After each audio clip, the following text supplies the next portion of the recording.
For 17 months, everyone at Blackwood Acres plantation believed that Elijah Freeman was just another field hand, strong, silent, overly obedient. Master Cornelius Blackwood even commented to other slaveholders about the exemplary meekness of that 34-year-old Negro who worked the cotton fields of Wilkinson County, Mississippi. The overseers who arrived at the property, attracted by the high wages offered, noticed something peculiar in Elijah's gaze, a disturbing intensity that followed their every movement, but attributed it to the typical submissiveness of the enslaved. But on the morning of August 23rd, 1856, when the 15th overseer in less than 2 years was found hanged in the barn, swaying gently in the hot southern wind, the truth began to reveal itself in terrifying fashion. Elijah Freeman wasn't being obedient. He was hunting, methodically, patiently, psychologically, and each overseer who died wasn't a victim of suicide. They were the result of one of the most sophisticated and brutal psychological warfare campaigns in the history of American slavery. 15 white men, 15 different methods, 15 deaths that seemed voluntary but were perfect murders. Because Elijah Freeman had learned something few enslaved people understood. Sometimes the most powerful revenge doesn't come from direct violence, but from transforming your oppressors into their own weapons of destruction. And it all began in March of 1855, when Overseer Nathaniel Crow whipped his pregnant wife to death at the whipping post, and Elijah decided that quick death would be too much mercy. But to understand how one enslaved man could orchestrate 15 deaths without ever raising a weapon, without ever being suspected, without ever leaving evidence that could hang him from a Mississippi oak tree, we must first understand the world of Blackwood Acres plantation in the year 1854, before Elijah Freeman became death itself. Blackwood Acres sprawled across 2,300 acres of prime Mississippi Delta cotton land, situated 12 miles southwest of Woodville, the county seat of Wilkinson County. The plantation sat on a gentle rise overlooking the Buffalo River, which snaked through the property like a brown ribbon, providing irrigation for the endless rows of white gold that made Cornelius Blackwood one of the wealthiest men in the Deep South. The big house stood 3 stories tall, a monument to Greek Revival architecture with massive white columns that could be seen for miles, announcing the power and prosperity of its owner. Behind it, stretching toward the tree line, were the slave quarters, 42 ramshackle cabins arranged in 2 neat rows, housing 187 enslaved souls who worked from can't see to can't see 6 days a week, making Cornelius Blackwood richer with every bowl of cotton they picked. The year 1854 was a good year for cotton. King cotton reigned supreme across the South, and prices had climbed to 11 cents per pound in the New Orleans market. Blackwood Acres produced 400 bales that season, each weighing 500 pounds, generating over $22,000 in revenue, a fortune that would be worth nearly $750,000 in today's money. Cornelius Blackwood celebrated by purchasing 15 more slaves at the Forks of the Road slave market in Natchez, expanding his labor force and his profits. He also increased the wages he paid his overseers, advertising in the Woodville Republican for experienced managers of Negro labor willing to maintain strict discipline and maximum productivity. The political climate in Mississippi that year crackled with tension. The Kansas-Nebraska Act had just passed Congress, opening new territories to slavery and inflaming abolitionists across the North. In response, Mississippi planters tightened their grip. The state legislature passed even harsher slave codes. Any Negro found off plantation grounds without a written pass could receive 39 lashes, Teaching a slave to read became punishable by imprisonment. Slave patrols, called paddy rollers by the enslaved, increased their nighttime rides, their bloodhounds baying through the darkness, searching for runaways or unauthorized gatherings. The penalty for striking a white person, for any enslaved person, was death. The penalty for killing a white person was torture followed by burning alive. The system was designed to be perfect, inescapable, eternal. Into this world had been born Elijah Freeman, though that wasn't the name his mother gave him. 34 years earlier, in 1820, a woman named Adjua had given birth to a son in the slave quarters of a tobacco plantation in Caroline County, Virginia. She named him Kofi, the Akan name for a boy born on Friday, maintaining the traditions of her Ashanti ancestors who had been stolen from the Gold Coast of Africa. Adjua had survived the Middle Passage as a girl of 12, survived the seasoning process in Jamaica, survived being sold 3 times before ending up in Virginia. She taught her son everything she could in the brief years before he was sold away, taught him the stories of the spider Anansi, who defeated stronger enemies through cunning rather than strength, taught him that the mind was the only thing the white man couldn't chain, taught him to watch, to listen, to remember, to wait. Elijah was 8 years old when he was sold south, part of the massive internal slave trade that drained Virginia of its enslaved population and sent them to the cotton fields of the Deep South. He never saw his mother again.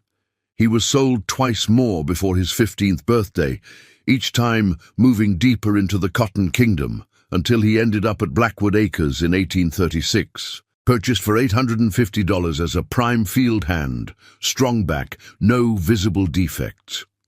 For 18 years, Elijah worked the cotton fields of Blackwood Acres. He learned to pick 200 pounds a day during harvest season, his fingers moving so fast they blurred, blood from the sharp cotton bolls staining the white fiber pink.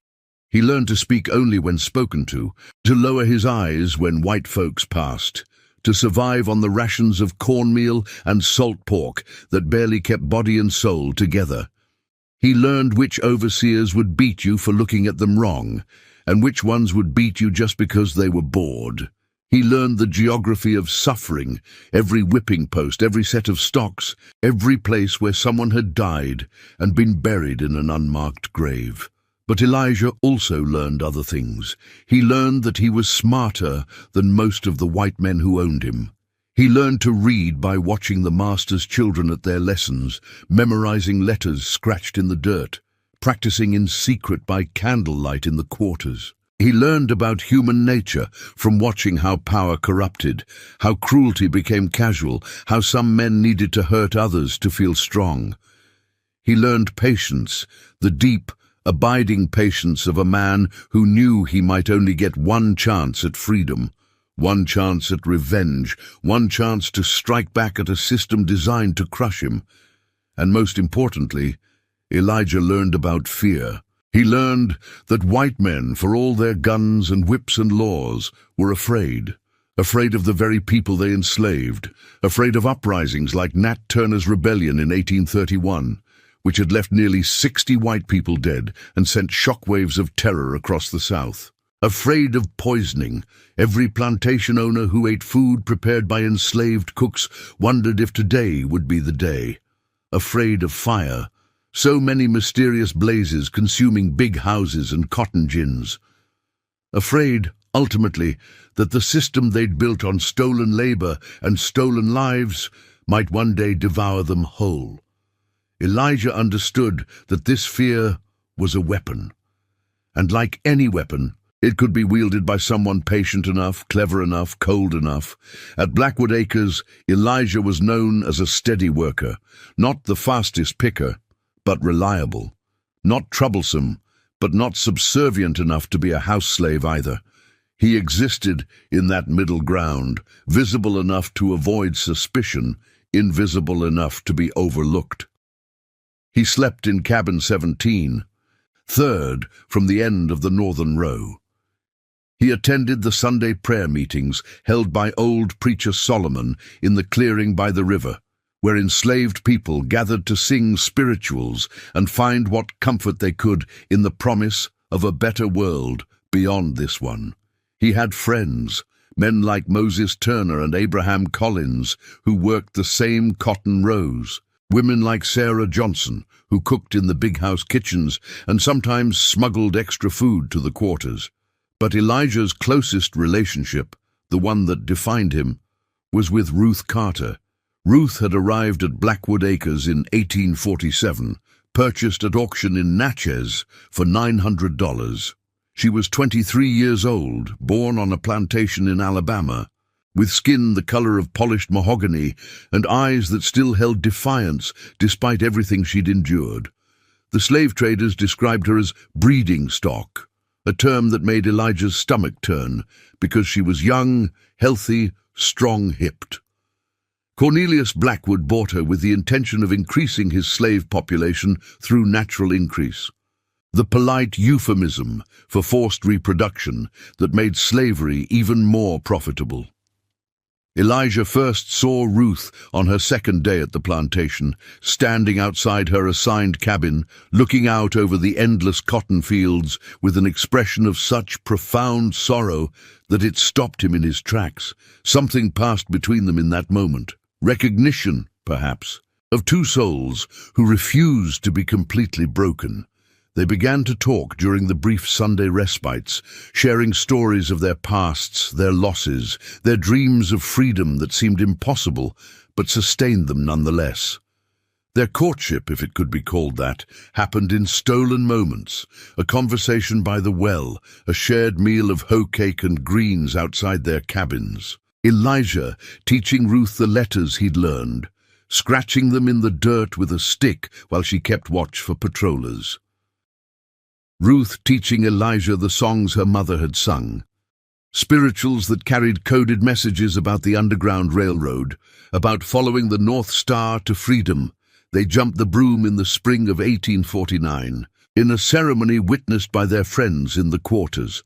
It wasn't legally recognized. Enslaved people couldn't legally marry, but it was real to them, sacred in a way that white laws could never touch.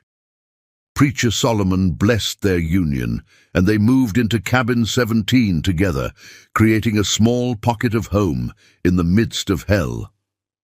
For 5 years, they built a life within the constraints of bondage. It wasn't much. A shared cabin, a small garden plot where they grew okra and sweet potatoes, Sunday afternoons by the river when the weather was fine. But it was theirs. Ruth worked in the big house as a seamstress, her skilled fingers mending the mistress's fine dresses and sewing shirts for the master. Elijah continued in the fields, his back growing stronger, his mind growing sharper. They talked about escape sometimes in whispers late at night, about following the North Star to the Ohio River, about the Underground Railroad conductors who helped fugitives reach freedom. But with slave patrols constantly riding and bloodhounds tracking any scent of rebellion, it seemed too dangerous, too impossible. Then, in the winter of 1854, Ruth told Elijah she was pregnant. The news filled him with a joy he hadn't felt since childhood, mixed with a terror that kept him awake at night. A child, their child, a new life created in the midst of this nightmare. Elijah knew what it meant to bring a child into slavery. He'd seen children sold away from their mothers at auctions, seen boys his age worked until they collapsed, seen girls violated by masters and overseers. The thought of his own child facing that future made him physically ill, but Ruth was radiant with hope. "Maybe things will change," she whispered to him in the darkness of their cabin. "Maybe our baby will live to see freedom." Elijah wanted to believe her. He tried to believe her. The pregnancy progressed through the winter and into the spring of 1855. Ruth continued working in the big house, though the mistress, Constance Blackwood, complained constantly about how slow Ruth had become, how clumsy, how her swelling belly made her useless for anything but the simplest tasks. Master Blackwood noticed too, and with the cold calculation of a businessman, he made an announcement that filled Elijah with dread. Once the baby was born and weaned, Ruth would be put to work in the fields to maximize her productivity. It was a common practice. Enslaved women who'd given birth were often transferred from housework to field work, their babies cared for by elderly enslaved women no longer capable of hard labor. The mothers would see their children only briefly at day's end, if at all. The system was designed to break maternal bonds, to reduce human beings to units of labor and reproduction, nothing more. Elijah begged the master to reconsider. He offered to work longer hours, to take on additional tasks, anything to keep Ruth in the big house where the work was less brutal. Master Blackwood laughed at him. "You don't bargain with me, boy," he said, his voice dripping with contempt. "That woman is my property. That baby will be my property, and you'd best remember your place before I have Crow teach you some manners." Nathaniel Crow, the overseer, the man whose name was spoken in whispers among the enslaved, accompanied by curses and prayers for his death. Crow had arrived at Blackwood Acres in the fall of 1854, hired at the generous wage of $800 per year, plus room and board. He was 36 years old, originally from South Carolina, with pale blue eyes that seemed to look through people rather than at them. He stood 6 feet 2 inches tall, raw-boned and strong, with hands the size of dinner plates and a disposition that made rattlesnakes seem friendly by comparison. Crow was a professional overseer, one of that breed of white men who made their living managing enslaved labor for wealthy planters, who preferred not to dirty their own hands with the daily brutality required to extract maximum profit from human chattel. He'd worked on plantations across the Deep South, South Carolina, Georgia, Alabama, and he'd been fired from most of them, not for cruelty, but for excessive cruelty, for going too far even by the standards of men who considered enslaved people to be livestock. He carried a bullwhip coiled on his belt at all times, a 12-foot length of braided leather that he could crack with terrifying precision. He could flick a fly off a fence post at 20 paces. He could lay open the skin on a man's back with surgical accuracy. He boasted that he'd never needed more than 50 lashes to break even the most stubborn Negro, and that boast was backed by a reputation that preceded him wherever he went. Crow had a particular hatred for enslaved people who showed any spark of intelligence or independence. He believed, with the fervor of a religious zealot, that the Negro race was inherently inferior, created by God to serve the white race, and that any sign of dignity or self-respect in an enslaved person was a violation of natural law that needed to be crushed immediately and completely. He especially hated Elijah, perhaps because he sensed something in the man that refused to be broken, perhaps simply because Elijah's quiet competence made him feel inadequate. From the day Crow arrived, life at Blackwood Acres became measurably worse. He increased the daily picking quota from 150 pounds to 200 pounds, and anyone who came up short received 10 lashes. He ended the practice of giving enslaved people Saturday afternoons off. He limited Sunday prayer meetings to 1 hour, stationed himself outside with his watch, and whipped anyone who lingered. He installed stocks near the cotton gin where people were locked for minor infractions, talking back, working too slowly, looking at him wrong. He seemed to take genuine pleasure in causing pain, and the more someone suffered, the more he smiled. The enslaved population at Blackwood Acres lived in constant fear. Crow was everywhere, his pale eyes watching, his whip ready. He patrolled the quarters at night, looking for violations of curfew. He inspected cabins for contraband, anything that might indicate independent thought or action. Books, if any enslaved person had somehow learned to read. Maps, anything that might suggest dreams of escape. He interrogated people randomly, trying to catch them in lies, looking for any excuse to inflict punishment. But Nathaniel Crow made a fatal mistake. He believed that he was invincible, that his position and his whip made him untouchable. He believed that the people he terrorized were too broken, too stupid, too afraid to ever fight back. He failed to understand that sometimes the most dangerous person in any room is the one everyone underestimates.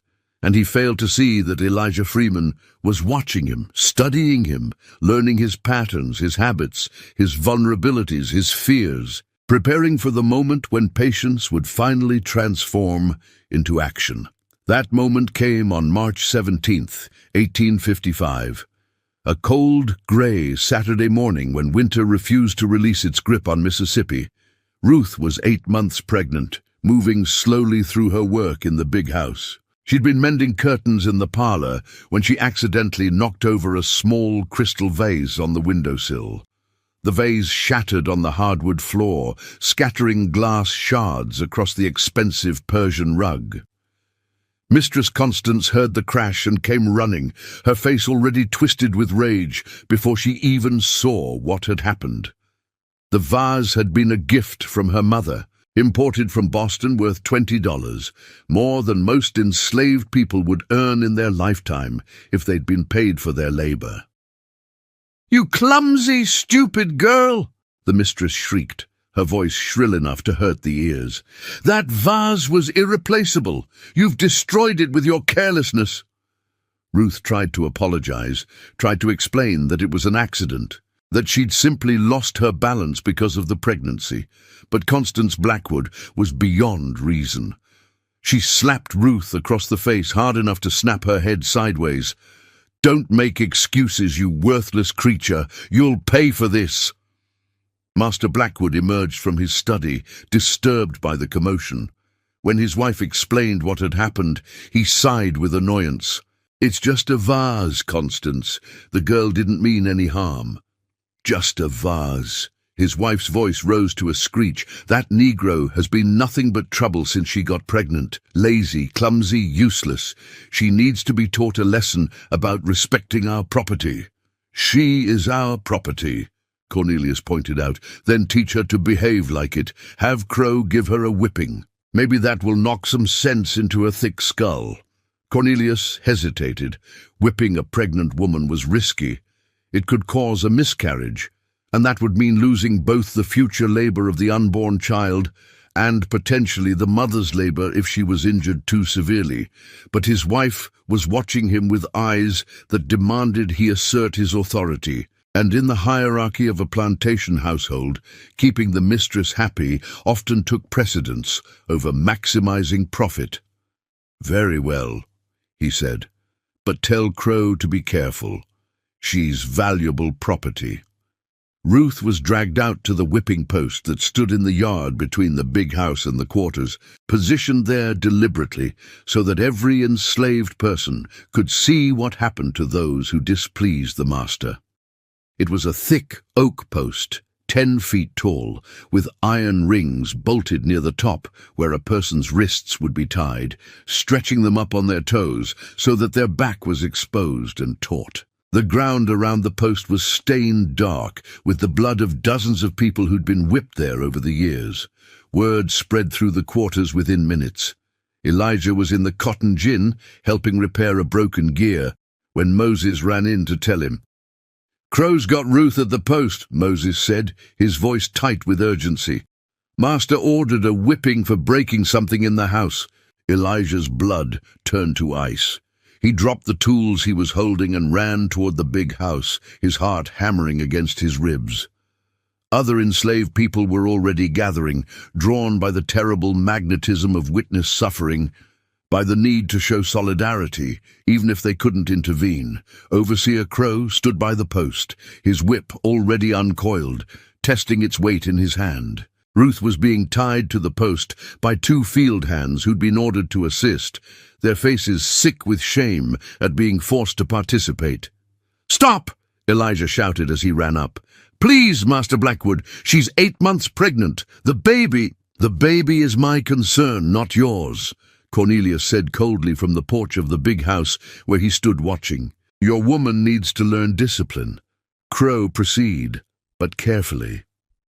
Crow smiled. It was a terrible smile, thin and cold and utterly devoid of compassion. He looked at Elijah and said, "Want to take her place, boy? I'd be happy to give you what she's got coming." "Yes," Elijah said immediately. "Please, whip me instead. Just don't hurt her or the baby." Crow's smile widened. "Touching. But Master said to whip the girl, and I follow orders. You just stand there and watch what happens when property gets damaged." Elijah tried to reach Ruth, tried to cut her down from the post, but two other overseers grabbed him and held him fast, forcing him to watch. Ruth looked at him over her shoulder, her eyes wide with fear, and she mouthed the words, "I love you," just before Crow drew back his arm for the first strike. The bullwhip cracked like a gunshot. The leather bit into Ruth's back through her thin dress, opening a line of blood from shoulder blade to waist. Ruth screamed. It was a sound that would haunt Elijah for the rest of his life, pure agony mixed with betrayal that this was happening, that human beings could do this to each other. "Carefully, Crow," Master Blackwood called out. "Remember what I said." But Crow wasn't being careful. Whether out of sadism or simple disregard for the master's orders, he laid into Ruth with a fury that suggested he was doing this for his own pleasure rather than to enforce discipline. The second strike, the third, the fourth. Ruth's screams weakened, became gasps, became whimpers. Blood soaked through her dress, running down her legs to pool in the dirt.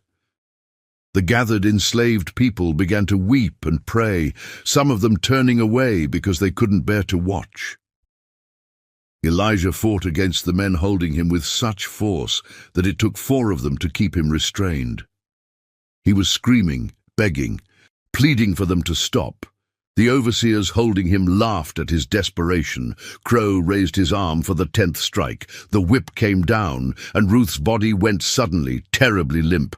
"That's enough!" Master Blackwood shouted, finally seeing that things had gone too far. "Cut her down! Get the doctor!" But it was too late. When they cut Ruth down from the post, she collapsed to the ground like a rag doll. Blood was spreading between her legs now, mixing with the blood from her shredded back. She was going into labor, her body trying desperately to expel the baby in a last-ditch effort at survival. Elijah broke free from his captors and fell to his knees beside her, cradling her head, telling her to hold on, that everything would be all right, even though he knew it wouldn't be. Ruth looked up at him with eyes that were already losing focus. "Take care of our baby," she whispered. "Promise me." "I promise," Elijah said, tears streaming down his face. "I promise, Ruth, I promise." She smiled, just slightly, and then she was gone. Just like that. One moment alive, the next moment absent, her spirit fled to whatever place exists beyond the reach of whips and chains and men who think they own other human beings. The baby followed 15 minutes later, born into death, a girl child who never drew breath, never opened her eyes, never had a chance to live. They were buried together that evening in the slave cemetery at the edge of the plantation, wrapped in a single threadbare blanket, lowered into the Mississippi soil that had already swallowed so many of their people. Elijah stood at the graveside long after everyone else had left. He stood there as the sun set and darkness fell over Blackwood Acres. He stood there as the temperature dropped and his breath misted in the cold air. He stood there until Moses came and gently pulled him away, back toward the quarters, back toward a cabin that would never feel like home again. But before he left the gravesite, Elijah Freeman made a promise. Not to Ruth this time, but to himself, to his unborn daughter, to his mother Ajua, whose Akan wisdom had taught him that the spider defeats the stronger enemy through cunning, to every enslaved person who'd ever suffered and died under the whip of men like Nathaniel Crow. He promised that Crow would die, not quickly, not cleanly, not in any way that could be traced back to Elijah, but slowly, terribly, consumed by his own mind until he begged for death. And after Crow, every other overseer who came to Blackwood Acres would meet the same fate. Elijah would make this plantation a graveyard for overseers. He would make white men afraid to work here. He would burn through their ranks until Master Blackwood couldn't find anyone willing to take the job. And he would do it all without ever raising a hand in violence, without ever leaving evidence, without ever being caught. Because Elijah understood something fundamental about human psychology. The body can be enslaved, but the mind is a weapon that slaveholders could never fully control. And fear is the most powerful weapon of all. That night, Elijah Freeman transformed. The part of him that had been gentle, that had loved Ruth and dreamed of freedom, died with her. What remained was something colder, harder, infinitely more dangerous, a predator wearing the mask of a slave, a killer who would never be suspected because he would make his victims kill themselves. The war had begun. Nathaniel Crowe just didn't know it yet. For 2 weeks, Elijah did nothing. He worked his cotton rows. He attended prayer meetings. He accepted the awkward condolences of his fellow enslaved people who understood that no words could touch the magnitude of his loss. He moved through the world like a ghost, and everyone at Blackwood Acres assumed he was simply grief-stricken, broken by tragedy. But Elijah wasn't broken. He was watching, studying, learning everything there was to know about Nathaniel Crowe. He learned that Crowe lived alone in a small house near the cotton gin, separated from the other overseers and the master's family. He learned that Crowe drank every night, whiskey usually at least half a bottle, sometimes more when the day had been particularly brutal. He learned that Crowe had nightmares, screaming himself awake in the darkness, thrashing in his bed as if fighting invisible demons. He learned that Crowe was superstitious, that he believed in ghosts and haints and all the folk tales of the South, despite mocking the enslaved people for their primitive beliefs in hoodoo and conjure. Most importantly, Elijah learned that Crowe was already afraid. Beneath the cruelty, beneath the swagger and the violence, Nathaniel Crowe was terrified. Terrified that one day the people he brutalized would rise up and tear him apart. Terrified of the darkness, of the vast network of enslaved people who watched him with eyes full of hatred. Terrified that every meal might be poisoned, every shadow might hide a knife, every moment might be his last. Crowe lived in constant paranoia, and that paranoia was the crack in his armor that Elijah would exploit. The plan began to take shape in Elijah's mind, piece by piece, like a quilt being assembled from scraps. It was elegant in its simplicity. He wouldn't kill Crowe directly. He would drive Crowe mad. He would feed his paranoia until it consumed him, until reality and nightmare became indistinguishable, until Crowe's own mind became his prison and his executioner. Step 1. Establish the haunting. Elijah waited until the dark of the moon, when the sky was black as pitch and the quarters were quiet. He crept from his cabin at 2 a.m, moving silently through the darkness toward Crowe's house. He'd spent days preparing for this moment, gathering what he needed. A piece of white cloth torn from an old sheet, a bone from the chicken he'd eaten 3 days ago, some Spanish moss from the trees near the river. Items that by themselves meant nothing, but combined with psychology and timing could create powerful effects. Crowe's house was a simple structure, one room with a sleeping loft, built quickly and cheaply because overseers rarely lasted long enough to justify better accommodations. The windows had no glass, only wooden shutters that Crowe latched at night, but which had gaps large enough to see through. The door was secured with a simple iron latch. Elijah approached the house from the blind side, where the shadows were deepest. He could hear Crowe snoring inside. Deep rumbling sounds punctuated by occasional mutters. Whiskey drunk, sleeping hard, perfect. Very carefully, Elijah wedged the chicken bone into the gap between the door and the frame, positioning it so that the next time Crowe opened the door, it would fall at his feet. Then he draped the white cloth over the window shutter, arranging it so it would flutter in the breeze like a ghostly hand. Finally, he hung a small bundle of Spanish moss from the eaves near the door, positioning it at exactly eye level for a man of Crowe's height. These were all elements from hoodoo tradition, signs that were believed to indicate a curse or haunting. Elijah didn't believe in such things himself. He'd seen too much suffering to believe in any benevolent spiritual power, but he knew that Crow believed, and belief was all that mattered. As the finishing touch, Elijah scratched symbols into the dirt in front of Crow's door. He'd learned these symbols from old preacher Solomon, who knew the old ways, the African traditions that had survived the Middle Passage and evolved into hoodoo in the Americas. A circle with an X through it, a cross with 4 dots at the cardinal points, symbols that meant nothing by themselves, but that Crow would recognize as conjure marks if he'd spent any time in the Deep South. Then Elijah retreated into the darkness and waited. Dawn came slow and grey, mist rising from the river to blanket the plantation in a ghostly shroud. Elijah positioned himself where he could see Crow's house without being seen, pretending to check a section of fence that needed repair. At 6 o'clock, Crow's door banged open. The overseer emerged, bleary-eyed and hungover, already reaching for his whip out of habit. He took 2 steps and stopped abruptly.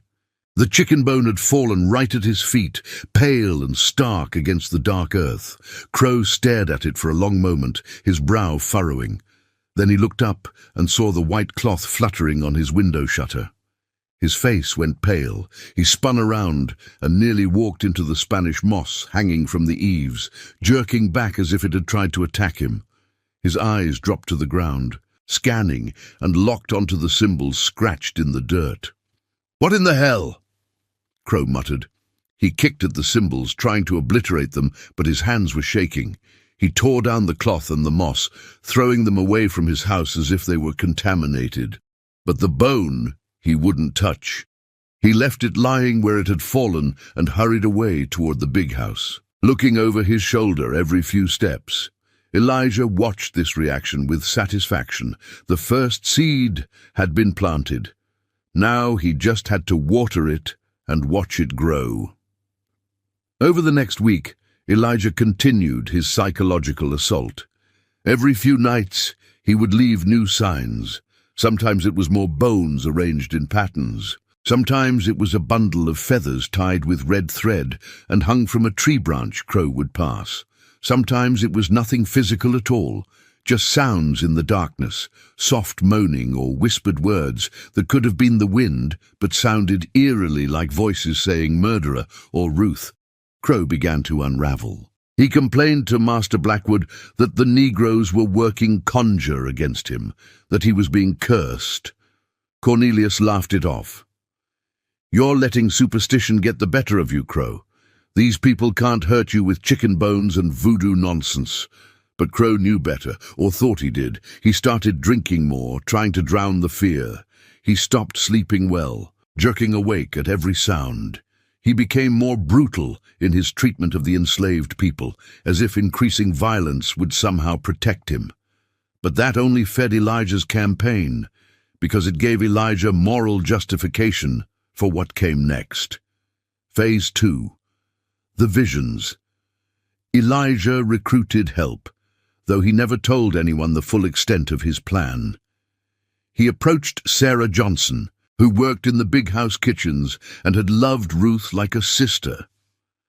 "I need your help," he told her quietly one Sunday after prayer meeting. "Can you get me something from the mistress's room? Anything that belonged to Ruth?" Sarah looked at him with knowing eyes. She understood that Elijah was up to something, and she didn't ask questions. 2 days later, she slipped him a small locket that Ruth had worn, a cheap tin thing but precious because it was hers. "Do what you need to do," Sarah whispered. That night, Elijah tied the locket to a long piece of fishing line he'd stolen from the plantation store. He waited until well past midnight, then crept to Crow's house again. The overseer was asleep, snoring drunkenly. Elijah carefully fed the fishing line through a gap in the window shutter, lowering the locket until it dangled just above where Crow's face would be when he slept. Then he tied the other end of the line to a tree branch 20 feet away and retreated.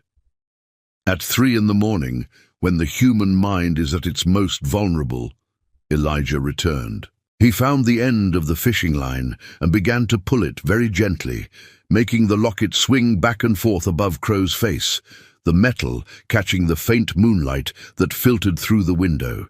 Then Elijah began to sing. Softly, barely audible, the spiritual that Ruth had loved most.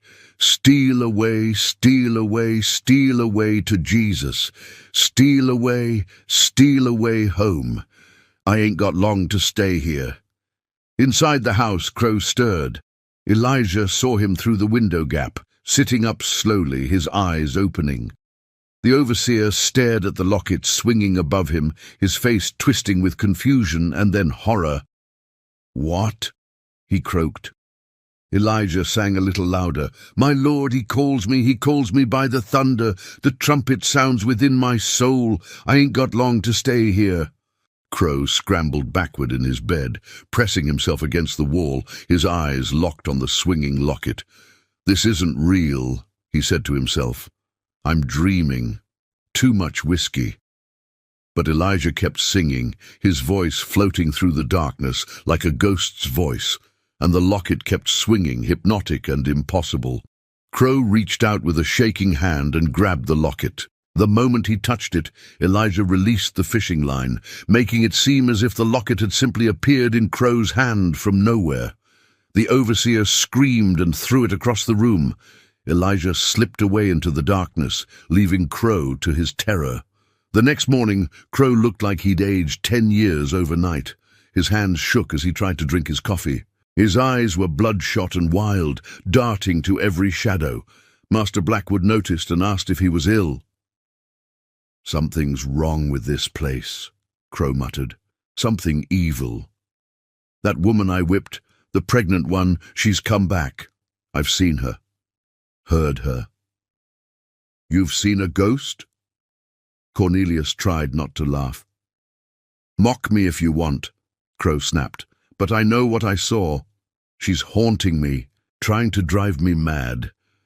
"Perhaps you should drink less," the master suggested. "Whiskey can cause all manner of visions." But reducing his alcohol intake was the last thing Crow did. Instead, he increased it, trying to numb himself against the terror. And the more he drank, the more vulnerable he became to Elijah's psychological warfare. Phase 3, the escalation. Over the next month, Elijah intensified his campaign. He enlisted other enslaved people, though always indirectly, always with plausible deniability. He had Moses whisper stories about Crow's house being cursed, stories that spread through the quarters and eventually reached Crow's ears. He had old preacher Solomon begin including ominous passages in his Sunday sermons about how the wicked shall not escape judgment and the blood of the innocent cries out for vengeance. He had children leave small offerings at the edge of the slave cemetery. Flowers, stones, small carved figures, creating the appearance of some ritual being performed. And every few nights, Elijah continued his visits to Crow's house. Sometimes he scratched at the walls, soft sounds like fingernails on wood. Sometimes he left muddy footprints leading from the river to Crow's door and then disappearing, as if someone had walked up and then simply vanished. Sometimes he hung things from trees, dolls made from corn shucks, crosses tied with black thread, more bones arranged in unsettling patterns. Each time, Crow's fear grew. He stopped sleeping in his house, instead dozing fitfully in a chair on the porch with a loaded pistol in his lap. He started seeing things that weren't there, shadows moving at the edge of his vision, figures standing in the fields at dusk who vanished when he looked directly at them. His drinking became so severe that his hands shook constantly and his speech slurred even at midday. The breaking point came on April 29th, exactly 6 weeks after Ruth's death. Elijah had prepared carefully for this moment. He'd found a dress in the quarters that was similar to what Ruth had worn, and he'd given it to a woman named Dinah Walker, who was roughly Ruth's height and build. He'd waited for a night when the moon was full and clouds scudded across the sky, creating moving shadows. At midnight, while Crow dozed on his porch, Elijah signaled to Dinah. She put on the dress and walked slowly across the open ground between the quarters and Crow's house, staying just at the edge of the moonlight, moving with a strange, gliding gait that suggested something not quite human. Crow jerked awake at some sound, perhaps Elijah throwing a stone at the porch railing, and saw the figure. In his drink-addled, fear-soaked state, in the uncertain moonlight, Dinah in Ruth's dress became the ghost he'd been dreading. "No," he whispered. "No, no, no." Dinah raised one arm, pointing at Crow, and in a voice Elijah had coached her to make as otherworldly as possible, she moaned, "Murderer!" Crow screamed. It was a high, thin sound that contained more terror than any human voice should be able to produce. He grabbed his pistol and fired 3 shots at the figure, but Dinah had already ducked behind a building, and the bullets hit nothing but air. Crow kept screaming, kept firing until the pistol was empty, then threw it away and ran into his house, slamming the door and barricading it with his bed. Lights came on in the big house. Master Blackwood emerged in his nightshirt, furious at being awakened. "Crow! What in God's name are you doing?" But Crow wouldn't come out. He cowered in his house, sobbing, refusing to open the door, even when the master demanded it. Other overseers had to break down the door the next morning to get him out. They found him curled in a corner, rocking back and forth, muttering about ghosts and curses, and Ruth's eyes staring at him from the darkness. Master Blackwood fired him on the spot. "Get off my property," Cornelia said with disgust. "You're useless to me in this condition." Crow left Blackwood Acres that very day, packed his meager belongings, and took the first wagon to Woodville. Elijah watched him go from the cotton fields, watched the man who'd killed his wife reduced to a trembling wreck, and felt no satisfaction, only cold determination, because this was just the beginning. 3 days later, news reached the plantation. Nathaniel Crow had hanged himself in a boarding house in Woodville.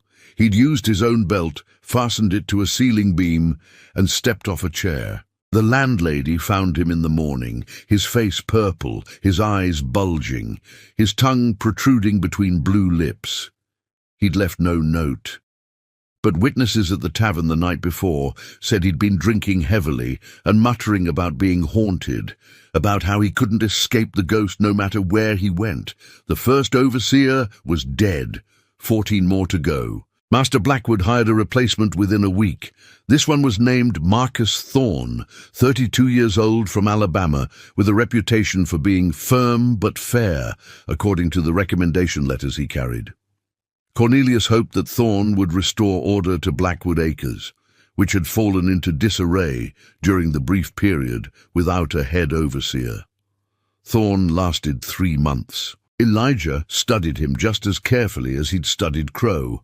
Thorne was different, less obviously brutal, more calculating.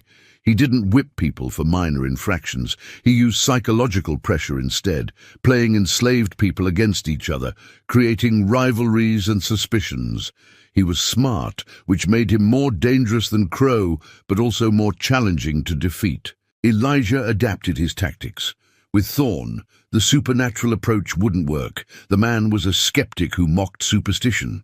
So Elijah went with a different strategy: isolation and paranoia. He started spreading rumors through the quarters, carefully, making sure they'd reach Thorne's ears. Rumors that some of the other overseers were stealing from Master Blackwood. Rumors that they were planning to blame Thorne for their own failures. Rumors that the master was looking for an excuse to fire Thorne and replace him with someone cheaper. At the same time, Elijah began to arrange accidents. Tools left in places where Thorne would trip over them. Harnesses that had been subtly weakened, so they'd break at inopportune moments. Small fires in the cotton gin that were discovered just in time. Fires that seemed to originate in areas where Thorne had been working. The master began to notice the pattern. Items went missing from the plantation stores, nails, lamp oil, rope, always on days when Thorne was responsible for inventory. Cotton bales came up short of their expected weight. Cornelius started questioning Thorne more frequently, his suspicion growing. Thorne, feeling the pressure, became paranoid. He started suspecting everyone around him, turning on his fellow overseers, accusing them of sabotage. He worked longer hours, trying to prove his competence, but exhaustion made him sloppy. The more mistakes he made, the more the master doubted him. The final straw came when Master Blackwood discovered that $300 was missing from his private study. Elijah had stolen it, of course, during one of the rare moments when both the master and mistress were away from the big house. He'd carefully planted evidence implicating Thorne, a few gold coins hidden in Thorne's belongings, spending patterns that suggested sudden wealth. When Cornelius confronted him, Thorne denied everything, but the evidence was damning. "You're a thief and a liar," Blackwood said coldly. "I should have you arrested, but I don't want the scandal. Get out, now." Thorne left in disgrace, his reputation destroyed. 3 weeks later, word came back that he'd been found dead in a New Orleans alley, his throat slit, his pockets empty. Some said it was robbers. Others whispered that he'd been killed by men he owed money to, debts he'd accumulated trying to drown his shame in gambling and whiskey. The second overseer was dead. 13 more to go. The third overseer, William Preston, lasted 2 months. Elijah drove him mad with sleep deprivation, subtle noises at night, animals released near his house to cause disturbances. Anything that would prevent deep rest. After 7 weeks of chronic insomnia, Preston began hallucinating. He attacked a slave he thought was threatening him, but the man was actually just standing in a field holding a hoe. Master Blackwood fired Preston immediately for unprovoked violence against valuable property. Preston died a month later in an asylum in Jackson, screaming about invisible enemies. The fourth overseer, Samuel Hutchins, died in what appeared to be an accident. His horse threw him while he was riding the property line, and he broke his neck.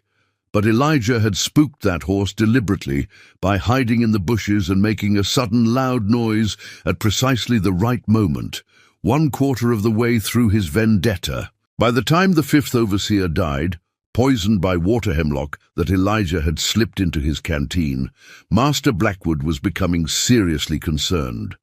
5 overseers in less than a year, 3 dead, 2 driven mad. The plantation was developing a reputation. Men who might otherwise have taken the job at Blackwood Acres were refusing, spooked by the tales circulating through the network of overseers across the South. "This place is cursed," other plantation owners told Cornelius. "Maybe you should sell it and start fresh somewhere else." But Cornelius Blackwood was stubborn.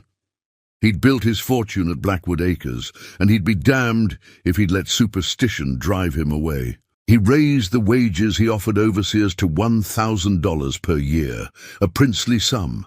He brought in men from farther afield, Tennessee, Kentucky, even Virginia, men who hadn't heard the stories or who were desperate enough not to care. They kept dying. Number 6, Alexander Kane, lasted 6 weeks before he walked into the river with rocks in his pockets, driven to suicide by a campaign of psychological torture that Elijah had perfected over months. Number 7, Benjamin Crowley, died when the cotton gin mysteriously malfunctioned while he was operating it, crushing him beneath tons of machinery. Elijah had sabotaged the safety mechanisms weeks earlier, waiting patiently for the right moment. Number 8 through 12 died over the next 6 months in various ways. Robert Pierce shot himself in the head. Daniel McCoy drank himself to death, his liver destroyed by the alcohol he used to cope with the inexplicable terrors that plagued him. Henry Garrett disappeared one night and was never found. His body was in the river, weighted down with chains Elijah had stolen from the blacksmith shop.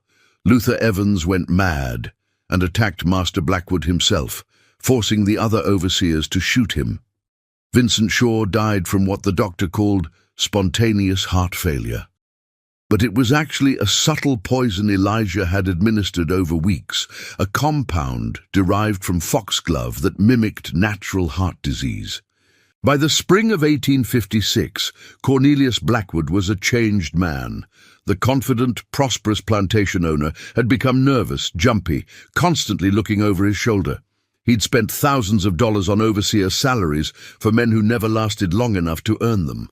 The enslaved population at Blackwood Acres had noticed the pattern too, and while they couldn't prove that Elijah was responsible, they suspected. There was a new respect in how they looked at him, a mixture of awe and fear. He'd become a folk legend in his own time, though no one dared speak of it openly. 3 more overseers to go. Number 13 was a man named Joshua Caldwell, and he lasted only 3 weeks. Elijah had refined his methods to the point where he could break a man in less than a month now. Caldwell died in a fire that consumed his house in the middle of the night. The official story was that he'd knocked over a lamp while drunk. The truth was that Elijah had barricaded the door from outside and poured lamp oil along the base of the walls before striking a match. Number 14, Isaac Turner, took longer because he was unusually strong-willed, but even the strongest will can break if enough pressure is applied. Elijah drove Turner to paranoid schizophrenia through a combination of hallucinogenic compounds slipped into his food and relentless psychological manipulation. Turner ended up stabbing himself repeatedly in a psychotic break, convinced that there were snakes crawling beneath his skin. And then there was only one left. Nathaniel Crow Jr. arrived at Blackwood Acres on August 10, 1856. He was the son of the first overseer Elijah had destroyed, and he'd come with a mission: to avenge his father and prove that the curse of Blackwood Acres was nothing but coincidence and superstition. Junior was 28 years old, lean and hard, with his father's pale blue eyes and a cold determination that reminded Elijah unpleasantly of the original Nathaniel Crow. "I know what you people did to my father," Junior announced to the assembled enslaved population on his first day. "You worked your voodoo on him, drove him mad with your conjure and your tricks. But I'm not afraid of you. I don't believe in your primitive superstitions. And I'm here to restore order to this plantation, if it's the last thing I do." He paced in front of them, his whip coiled in his hand, his voice hard as iron. "My father was a good man. He died because of you. And now you're going to pay, every single one of you."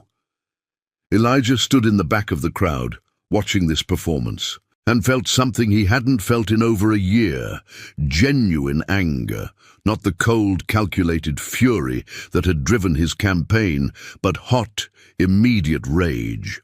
This boy, and he was just a boy, really thought he could waltz into Blackwood Acres and threaten them, thought he could succeed where 14 men before him had failed. That night, Elijah made a decision. Junior would be the last. And his death would be different from all the others. It would be public, it would be spectacular, and it would serve as a final message to every other white man who thought he could brutalize enslaved people without consequence. For 2 weeks, Elijah observed Crow Jr. just as he'd observed all the others. He learned that Junior had inherited his father's habits: the drinking, the paranoia, the superstition despite his claims otherwise. He learned that Junior slept with a loaded pistol under his pillow and a knife strapped to his leg. He learned that Junior had nightmares about his father's death, waking up screaming about ghosts. Most importantly, Elijah learned that Junior was planning something terrible. He overheard Junior talking to Master Blackwood, proposing a demonstration that would break the spirit of these Negroes once and for all. A public whipping severe enough to put someone in the ground, designed to terrorize the enslaved population into submission. "I need to re-establish dominance," Junior explained. "These people have been allowed too much freedom because of the turnover in overseers. They've forgotten their place. A good, brutal reminder will fix that." "Who would you whip?" Cornelius asked. "I've been watching them. There's one in particular, works in the cotton fields. Freeman is his name. He's smart, too smart. The other Negroes respect him. He's a natural leader. Break him and you break their spirit." Cornelius considered this. Freeman's a good worker. Valuable. Valuable enough to risk losing control of the entire plantation. One slave isn't worth the trouble you've been having. Make an example of him, and the rest will fall in line. Elijah heard this conversation because he'd been hiding in the bushes outside the big house, having learned years ago that plantation owners often discussed important matters on their porches in the evening, never imagining that their property had ears and could listen and remember. He walked away from that conversation, knowing that the end game was approaching faster than he'd anticipated. The plan Elijah had been formulating for Junior would need to be accelerated, but that was fine. He was ready. The next night, Elijah gathered a group of people he trusted completely: Moses, Sarah, old preacher Solomon, Dinah, a few others who'd helped with small tasks over the past year, never knowing the full scope of what they were assisting with. He'd chosen them carefully, people who'd lost family to overseers' brutality, people who had nothing left to lose, people who understood that resistance sometimes required terrible choices. They met in the deep woods beyond the slave cemetery, far from any buildings where their voices might be overheard. The moon was a thin crescent, barely providing enough light to see each other's faces. "I need your help," Elijah said without preamble. "One last time. After this, it's over. I'll leave Blackwood Acres, head north, try to reach freedom, but before I go, I'm going to finish what I started." "What do you need?" Moses asked. Elijah laid out his plan. It was audacious, dangerous, and required perfect timing and coordination. When he finished explaining, the group sat in silence for a long moment. Finally, Preacher Solomon spoke. "This is beyond what we've done before. This is open rebellion. If it fails, I'll be dead," Elijah said calmly. "And you'll all claim you knew nothing about it. I'll confess under torture that I acted alone. They won't be able to prove otherwise." "And if it succeeds?" Sarah asked. "Then Nathaniel Crow Jr. will be dead, and no other overseer will ever want to work at Blackwood Acres. Master Blackwood will be ruined, forced to sell. The enslaved people here will be sold to other plantations, probably scattered across the South. It's not freedom, but it's better than this place, better than living under men like Crow." "When?" Moses asked. "The day after tomorrow. Junior is planning to whip me publicly. He'll announce it tomorrow, give everyone time to gather so they can watch. But what he doesn't know is that I'll be ready. We'll all be ready." They discussed the details late into the night. When they finally dispersed, just before dawn, each person knew their role. The machinery of vengeance had been set in motion for the last time. The next morning, as predicted, Junior called for a general assembly. All the enslaved people at Blackwood Acres were ordered to gather in the main yard. Junior stood on the porch of the big house, Master Blackwood beside him, and addressed the crowd. "It's come to my attention that discipline at this plantation has become lax. That needs to end. Tomorrow at noon, the slave called Elijah Freeman will receive 100 lashes at the whipping post. His crime is insolence and a general attitude of disobedience. You will all watch. You will all learn what happens to Negroes who forget their place. That is all. Back to work." Murmurs rippled through the crowd, but no one dared protest openly.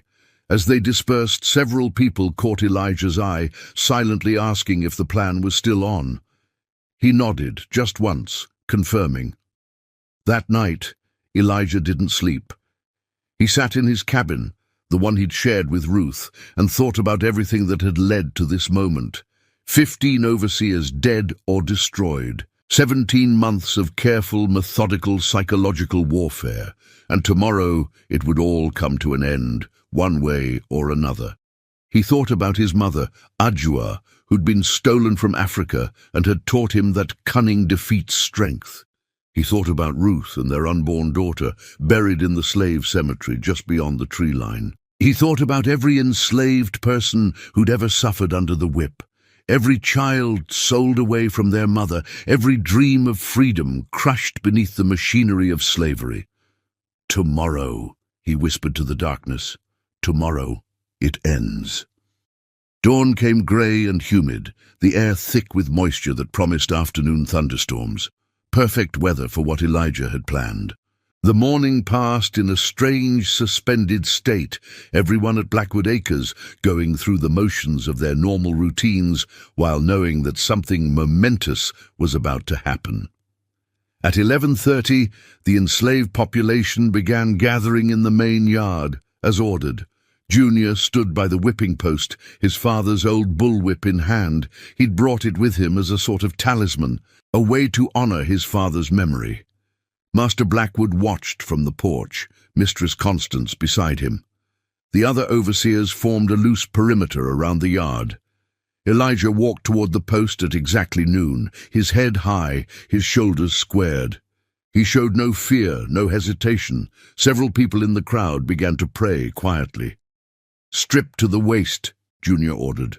Elijah removed his shirt, revealing a back that was already crisscrossed with scars from previous whippings over the years. Junior tied Elijah's wrists to the iron rings on the post, stretching his arms up and leaving his back exposed. "You people need to understand something," Junior addressed the crowd. "Your lives belong to Master Blackwood, your labor, your bodies. Your very breath exists at his pleasure.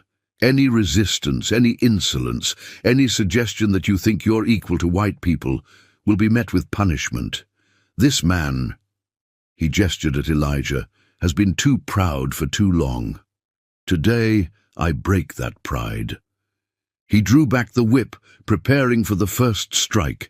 The crowd held its collective breath, and then everything happened at once. The first part of Elijah's plan activated.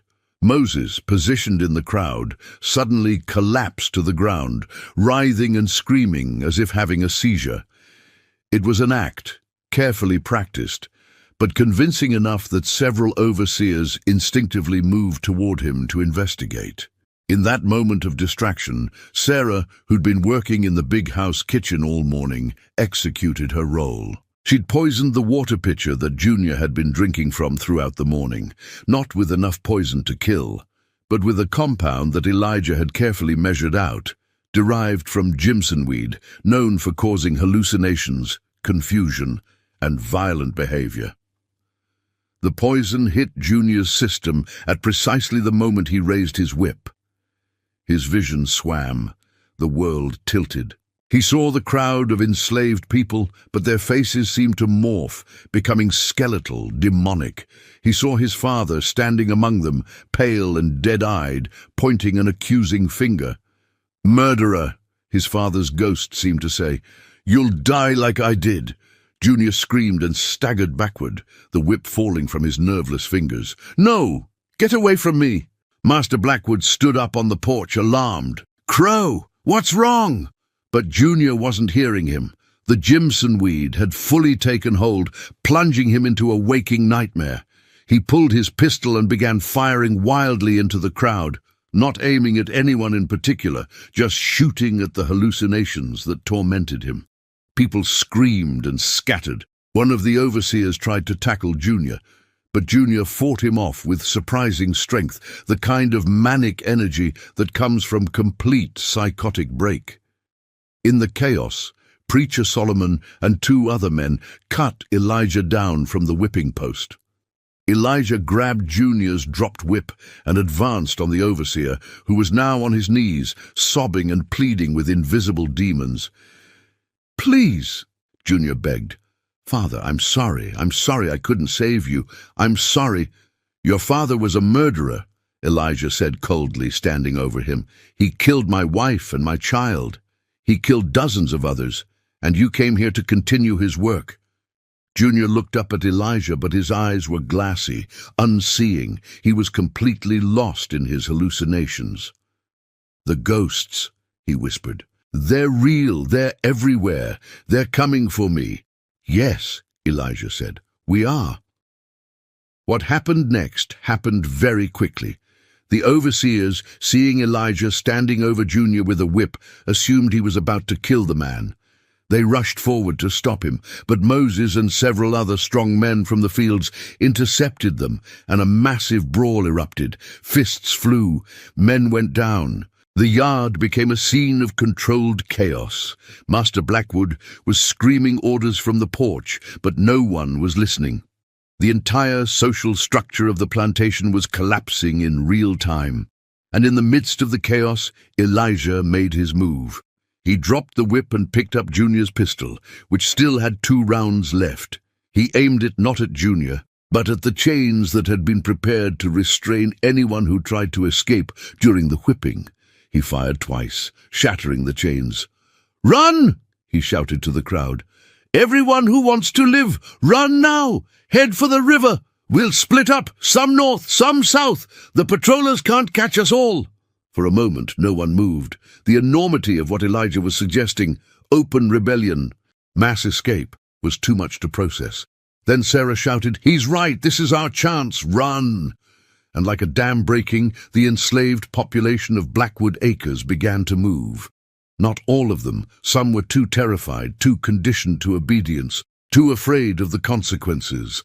But dozens ran, streaming out of the yard in all directions, heading for the woods, the river, anywhere that might offer hope of escape. The overseers tried to stop them, but were overwhelmed by sheer numbers. Master Blackwood ran inside the big house and emerged with a rifle, but by then, most people had already disappeared into the tree line. Elijah didn't run immediately. He had one last thing to do. He knelt beside Nathaniel Crow Jr., who was still lost in his poisoned hallucinations, and spoke quietly. "Your father died screaming about ghosts. You're going to die the same way, and the lesson you'll teach every other white man who thinks about working as an overseer is this: some places are too dangerous, some people fight back, and revenge is patient." Then Elijah stood, looked at the carnage around him, the scattered overseers, the fleeing enslaved people, the master frantically trying to reload his rifle, and allowed himself a small, cold smile. He'd done it. 15 overseers destroyed, the plantation in ruins, and now freedom beckoning. Elijah ran toward the river, following a path he'd memorized months ago. Behind him, he heard Junior finally collapse completely, his mind shattered beyond repair by the Jimson weed and his own guilt and fear. He heard Master Blackwood screaming for the patrollers, calling for the militia, promising rewards for the capture of the runaways. But Elijah was already gone, melting into the Mississippi wilderness, heading north toward the Ohio River and the Underground Railroad and the promise of a life where no man would ever own him again. Nathaniel Crow Jr. was found dead the next morning. He'd wandered into the woods in his hallucinogenic state and hanged himself from a tree using his own belt, just as his father had done. The 15 overseer cycle was complete. The discovery of Junior's body sent shockwaves through Wilkinson County and beyond. When the story spread, and it spread quickly, carried by slave traders and traveling merchants and overseers who'd fled Blackwood Acres during the chaos, it took on legendary proportions. The plantation where 15 overseers had died in less than 2 years. The slave who'd orchestrated it all. The mass escape that followed. Master Cornelius Blackwood was ruined, not financially. At first, he still had his land and some of his enslaved population, but his reputation was destroyed. No overseer in the South would work for him at any price. Other plantation owners avoided him, afraid that the curse might be contagious. His wife, Constance, left him, returning to her family in Charleston. Within a year, Cornelius was forced to sell Blackwood Acres at a steep loss. He died in 1860, a broken man, alone in a boarding house in Natchez, his fortune dissipated, his name a cautionary tale. The plantation itself was never successfully operated again. 2 more owners tried and failed. The buildings fell into disrepair. By the time the Civil War began in 1861, Blackwood Acres was abandoned, slowly being reclaimed by the Mississippi wilderness. Local people said it was haunted, and no one wanted to go near it after dark. As for the enslaved people who escaped that day in August of 1856, their fates varied. Some were recaptured within days, returned to slavery, punished severely for their rebellion. Some made it to other plantations farther south, where they lived out their lives in continued bondage, but at least had the memory of that one day when they'd been free. But others, and Elijah was among them, made it north. The Underground Railroad network was active and effective in Mississippi during the 1850s, despite the tremendous danger. Conductors helped fugitives travel at night, hiding them during the day, providing food and guidance. The journey took weeks, moving from safe house to safe house, always listening for the baying of bloodhounds, always ready to run. Elijah crossed the Ohio River in late September of 1856, on a moonless night, ferried across by a Quaker abolitionist who asked no questions and offered no judgment. When his feet touched free soil in Indiana for the first time, Elijah fell to his knees and wept for Ruth, for their unborn daughter, for his mother Adjua, and all the ancestors who'd never known freedom, for every person still in chains, but also for himself, for surviving, for making it out of hell alive. He made his way to Canada eventually, settling in a community of formerly enslaved people near Toronto. He changed his name again, not to hide, but to mark his rebirth. He learned to read and write properly, not just the stolen fragments he'd picked up in slavery. He worked as a carpenter, using skills he'd learned at Blackwood Acres to build houses for free people. He married again, though he never forgot Ruth, and had 3 children who grew up never knowing the lash, never knowing what it meant to be property, and he told his story. To anyone who would listen, Elijah told the truth about Blackwood Acres, about the 15 overseers, about how psychological warfare could be more effective than physical rebellion. Abolitionists wrote it down, published it in pamphlets and newspapers across the North. His story became ammunition in the fight against slavery, proof that enslaved people were not passive victims but active resistors who fought back with intelligence and courage. When the Civil War finally came, when the Emancipation Proclamation was issued in January of 1863, Elijah was 53 years old. He wept again that day, though these were tears of joy rather than sorrow. The system that had killed Ruth, that had stolen his childhood, that had brutalized millions of people for 2.5 centuries, was finally dying. Elijah Freeman lived to see the 13th Amendment ratified in December of 1865, officially ending slavery throughout the United States. He lived to see Reconstruction begin, to see formerly enslaved people voting and holding office and building their own communities. He died in 1879, at the age of 59, surrounded by his children and grandchildren, a free man in a free country. But his legacy lived on. The story of the man who destroyed 15 overseers without ever being caught, who drove them mad or to suicide through sheer force of will and intelligence, became legendary among African Americans. It was told and retold, sometimes embellished, sometimes simplified, but always carrying the same core message. Resistance is possible. Intelligence is a weapon. Oppressors are not invincible. The story spread beyond the black community too. White people heard it and were terrified by it, by the implications of what it meant. If one enslaved man could do this, if one person could systematically dismantle the machinery of oppression from within, what did that say about the inherent instability of the entire slave system? The paranoia that had always existed among slaveholders intensified.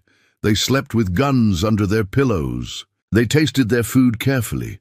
They looked at their enslaved population with new fear, wondering which of these seemingly docile people might be planning something terrible. And that fear was Elijah's final victory, because fear undermines tyranny.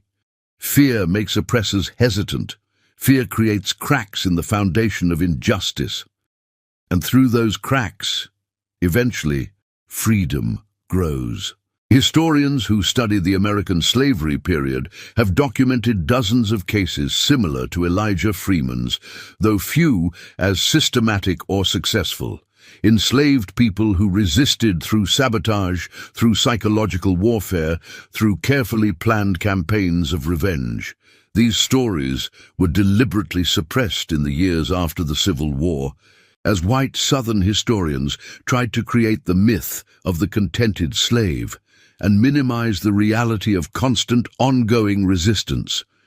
But the stories survived in oral tradition, passed down through families, preserved in the collective memory of the African American community.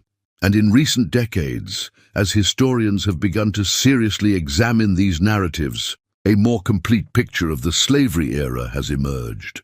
Not a picture of passive victims waiting to be saved, but of active resistors who fought back in countless ways, large and small, violent and non-violent, overt and covert. Elijah Freeman's story stands out because of its scope and its psychological sophistication.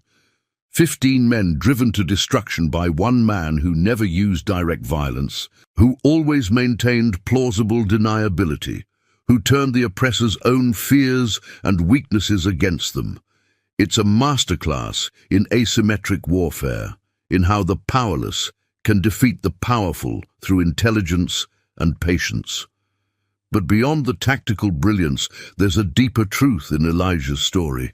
It's about the indomitable nature of the human spirit, about how love for Ruth, for his unborn child, for his people, can be transformed into a force powerful enough to bring down systems of oppression, about how grief and rage, when channeled properly, become tools of liberation rather than self-destruction. And it's about justice, not the sanitized legal justice of courtrooms and lawyers, but the raw, primal justice that arises when all other options have been exhausted. When the system itself is so unjust that working within it becomes collaboration with evil, when the laws protect the oppressor and criminalize the victim, then sometimes people have no choice but to become their own judges, juries, and executioners. Was what Elijah did right? That's a question each person must answer for themselves. He drove men mad. He orchestrated deaths. He engaged in what would legally be defined as murder, even if his victims were themselves murderers many times over. Some would say he became the monster he fought against. Others would say he did what was necessary to survive, to resist, to fight back against a system that had taken everything from him. What's undeniable is that Elijah Freeman was not unique. He was one of countless enslaved people who resisted in their own ways, who refused to accept their bondage as inevitable, who fought back against a system designed to crush them. Some used direct violence, like Nat Turner. Some used subtle sabotage, like the cooks who poisoned masters' meals. Some used escape, like Harriet Tubman. Some used their voices, like Frederick Douglass and Sojourner Truth. Together, these individual acts of resistance added up to something larger. They undermined the slave system from within. They made it more expensive, more dangerous, more unstable. They kept alive the dream of freedom even in the darkest times, and they contributed, along with the work of abolitionists and the political conflicts over slavery's expansion, to the eventual collapse of the entire monstrous institution. The 15 overseers who died at Blackwood Acres were not innocent men. They chose to profit from human suffering. They chose to wield the whip. They chose to participate in a system that treated people as property. And they paid the price for those choices. Whether you see that as justice or as murder depends on your perspective. But it happened, and it sent a message that echoed through the plantation South. Today, the site where Blackwood Acres once stood is farmland, owned by a black family who purchased it in the 1960s. The big house is long gone, burned down in a mysterious fire in 1893. The slave quarters rotted away decades ago. Even the cemetery where Ruth and her baby were buried has mostly disappeared, the wooden markers long since decayed, the graves unmarked and forgotten. But the story remains. In the African-American community of Wilkinson County, elderly people still tell tales of the man who destroyed 15 overseers. The details have changed over generations. Some versions say it was 20 overseers. Some say he used voodoo. Some say he led a great rebellion. But the core truth persists. One man, armed only with intelligence and determination, struck back against his oppressors and won. And that story, told and retold across more than a century and a half, continues to inspire. It reminds us that tyranny is never as stable as it appears, that the powerless have more power than they know, that resistance is always possible, even in the darkest circumstances, that justice, though it may be delayed, eventually finds a way. Elijah Freeman's war against the overseers of Blackwood Acres was not the war that ended slavery, that required 4 years of bloody conflict and 600,000 deaths in the Civil War. But it was part of the larger struggle, one thread in the vast tapestry of resistance that eventually brought down the most brutal system of racial oppression in American history. When you think about the American slavery period, think about people like Elijah Freeman, not victims, but fighters, not passive sufferers, but active resistors. People who maintained their humanity and their dignity even in conditions designed to strip both away. People who loved and hoped and planned and acted, who refused to accept injustice as inevitable, who were willing to sacrifice everything for the chance at freedom. Their courage echoes down through the decades. It echoes in the civil rights movement of the 1950s and 60s, when their descendants said enough to Jim Crow and segregation. It echoes in the ongoing struggle against systemic racism and inequality. It echoes every time someone stands up to oppression, every time someone refuses to accept injustice, every time someone fights back against a system that tries to dehumanize them. Elijah Freeman's story is not just history. It's a reminder that every generation faces its own forms of injustice, its own systems of oppression, its own battles for human dignity and freedom. And it's a reminder that those battles can be won, not through passive acceptance, but through active resistance, through intelligence and courage, and the refusal to surrender. So remember his name. Remember Ruth's name and the names of the millions of others who suffered and fought and died in the centuries of American slavery. Remember that they were real people, not abstractions. They had hopes and dreams and loves and losses. They were your ancestors, if you're African American, or the ancestors of your neighbors and fellow citizens, if you're not. And remember the lesson of the 15 overseers, that tyranny is not invincible, that oppressors can be defeated, and that sometimes the most powerful weapon is not a gun or a knife, but a mind that refuses to be enslaved.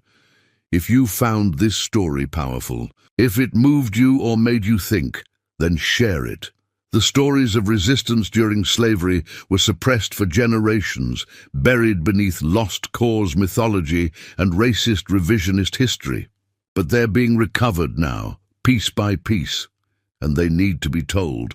They're part of American history that can't be ignored or minimized. Leave a comment sharing your thoughts. Was Elijah Freeman a hero or a villain?